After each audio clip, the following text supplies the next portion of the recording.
Hey, Whiskey Fancies, I'm Chris. And I'm Kara. Kara, what do we have today? We have an ASW. This is Fiddler. It's a single barrel. Okay, I'm confused because I've only ever seen these in single barrel, Yes. so I don't know if there's a regular Georgia Heartwood that's Non-single not. barrel. I don't know. This is coming in at 58.2%. Cool. You know what I hear? I don't know hear that this is the weeded mash bill out of MGP, also called Ross and Chandler. Well, it does say weeded and repeated. Now, I don't know if they're going for a rhyming thing, but we can't find the mash bill anywhere. And it does not state on here where it was distilled. Just bottled and finished in Atlanta, Georgia. But from what I can find from the intrawebs was that it's distilled at, what do you call them? Ross and Chandler. Ross and Chandler. I thought there was a squib in there. They keep changing. Oh, is that what it is? I don't know. I can't keep track. I'm just going to call them MGP. MGP. So I took a little snifferoo while you were talking, because you talk a lot sometimes. I do. And it smells like... Oh, well, hold on. There's two different things. It's either cedar wood that you burned a little bit, like you charred it, or... No, it smells like you walked into like one of those sauna things, those dry saunas. You know what that wood is? No, I don't. Cedar. Oh. Hey! I don't understand saunas. It's like if I wanted to be in a humid, dry area, it's dry, but it feels humid. It's so weird. It's just dry and hot, and then sometimes they pour the water on the coals. It's and like being in Vegas at a very bad I'm not time. 70 years old. I don't need extra heat stress in my life. No. I'm good. I don't do well in heat. I wilt like a delicate flower. So it does remind me of like a charred cedar wood a little bit. Maybe that's what the Georgia Heartwood is. I don't know, but it actually has something else that's going on it too. It's sugary sweetness on the front. It smells like if you went into like it, almost like a cinnamon factory if they held it out of like your grandparents' attic. Oh, that's a very weird, but it fits, right? Yeah. I was thinking brown sugar, but I could see like a cinnamon brown sugar. I could see that. I kind of want to find if that attic exists because it's actually pretty. That smells good. Who has attics? That's not a thing out here. Midwest. Maybe the South? So you have attics and basements. So you have the upsies and the downsies. Yeah, we got a lot of spice. Mm. Yep. Man, this smells really rich in deliciousness. It does. What's the proof on this bugger? 58 point something. 56? 58.2. There you go. Okay. Except for when I really put my honker in there, I didn't have too much of the burning my nostrils. It's actually complex. On the nose. Yeah. Oh my lord. Oh, there's never chill filter, and they don't add color. Well, you can't add a little bit of leather. There's weird, like a belt, like a leather belt or a leather purse, because that's all I have, leather. The woodiness. Leather jackets don't ever smell like leather, though. Do they treat it with something? Do they smell like cows? I've never smelled a cow. Mm. I think cows are cute. They have those like eyes that look at you. Yeah. Oh right, so let's jump into the glass. Well, don't physically, but you know.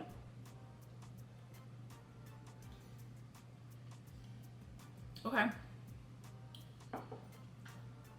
A lot of wheaters, I do have a certain... I forgot it was wheat. You can tell on the palate. Makes sense now. Right now. Mm-hmm. Usually the winter wheat has like a distinct... The texture. Yeah. It's got a drying at the very end, though. It's almost hot on it, but it's almost hot on the finish. It drinks a lot hotter than the 58, which I think 58 point or whatever. It's no slouch. No, it's not. It actually drinks hotter, but not in a very youthful ethanol way.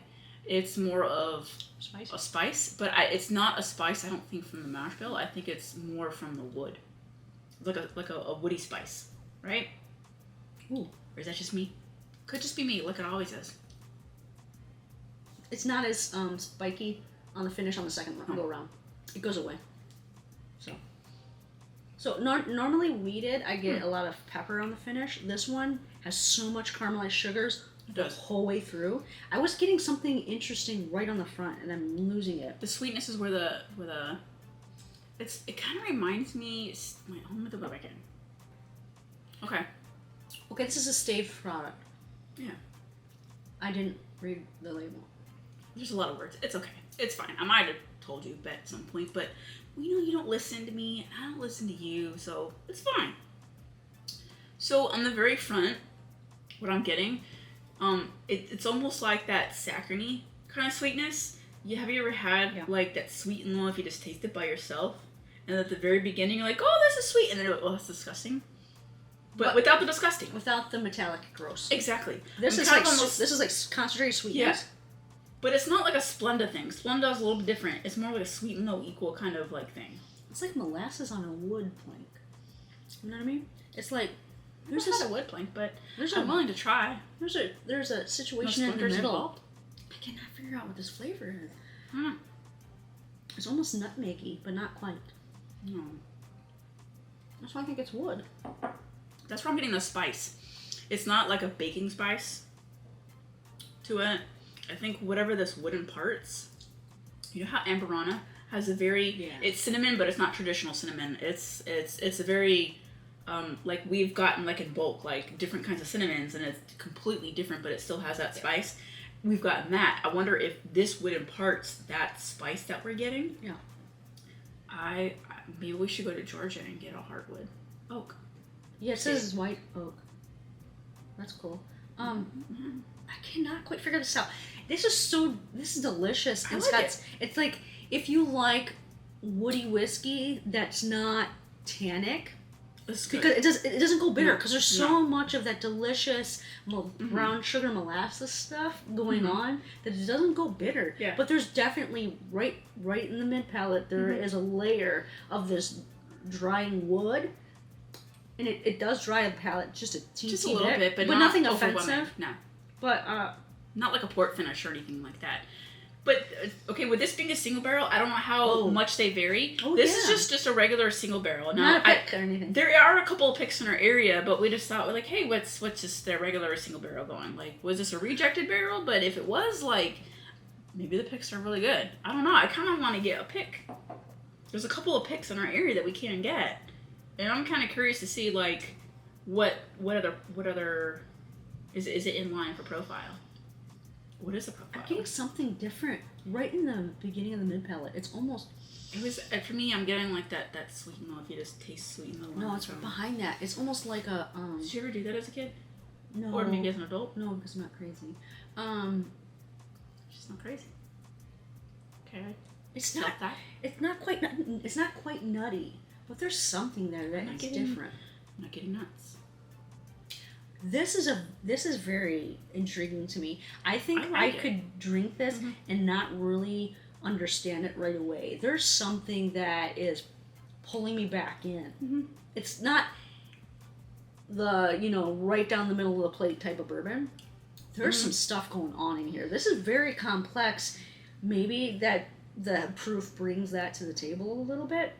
It's wheated, and I keep forgetting that it's wheated because I'm not normally a huge fan of wheated bourbons. I'm not getting the wheat profile that's traditional with the peppers, like you said. Yeah, I don't like the black peppers. But the viscosity of how oily usually some wheats do tend to be, especially the winter wheats for us. I'm getting that. You can definitely feel it, but it must be that soft sweetness. It's reminding me of some of the wheated notes that we got from that wheated bourbon out of Old Oak. I don't remember that one. Okay, we'll go back to it. It's been a Anyway, while. This is fantastic. So, have you guys had a chance to try the products coming out of ASW? This is their Fiddler single barrel. If you've had this product, give us your tasting notes in the comments below. While you're down there, hit that thumbs up button. It really helps the channel. And subscribe. Turn on your notifications so you can join us in our next video. That is a very dark whiskey. But I don't know about you. I fancy this whiskey, but I need to say something. Okay. We know that they have their own distillate. This is not theirs. I think this is them trying to impart something with age. Yeah. To be like, hey, we made something different that's still to our roots. I applaud you for it. I really and not like just throwing an MGP barrel in there. I applaud you for it. Yep, they took MGP and they finished it. They did something with it. Well, I fancy this whiskey. Love it.